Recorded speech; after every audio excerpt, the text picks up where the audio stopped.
राज्यातील सर्वच धान्य उत्पादक शेतकऱ्यांसाठी फार आनंदाची बातमी आहे। ही माहिती राज्य शासनाच्या माध्यमातून शेतकऱ्यांसाठी प्रसारित करण्यात आली आहे। त्यामुळे शेतकऱ्यांना यामुळे फार मोठा दिलासा मिळणार आहे। राज्यातील हमीभावाने खरेदी होत असलेल्या धान्यासाठी शेतकऱ्यांना नोंदणी करण्यासाठी मुदतवाढ देण्यात आली आहे। यापूर्वी 31 डिसेंबर 2024 पर्यंत हमीभावाने धान्य खरेदीसाठी मुदतवाढ देण्यात आली होती।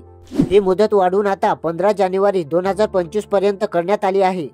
त्यामुळे शेतकऱ्यांना नोंदणी करण्यासाठी अजून 15 दिवसांची सवलत राज्य शासनाच्या माध्यमातून देण्यात आली आहे।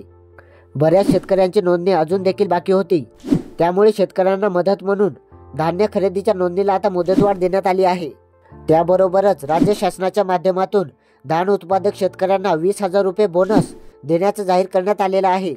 जे शेतकरी आपल्या धान्याची नोंदणी करतील केवळ त्याच शेतकऱ्यांना धान्याचा बोनस मिळणार आहे। त्यामुळे जास्तीत जास्त शेतकऱ्यांच्या माध्यमातून नोंदणी करण्याचा प्रयत्न केला जात आहे। त्यामध्येच आता धान्याच्या हमीभाव नोंदणीसाठी शासनाकडून मुदतवाढ देण्यात आल्याने शेतकऱ्यांना मोठा दिलासा मिळाला आहे। शेतकऱ्यांना धान्य खरेदीच्या नोंदणीसाठी 15 जानेवारी 2025 पर्यंत मुदतवाढ देण्यात आली आहे। अशा प्रकारे शेतकऱ्यांसाठी महत्त्वाचे अपडेट आपण या चॅनलच्या माध्यमातून आणत असतो। त्यामुळे चॅनलला नक्की सबस्क्राईब करा। धन्यवाद।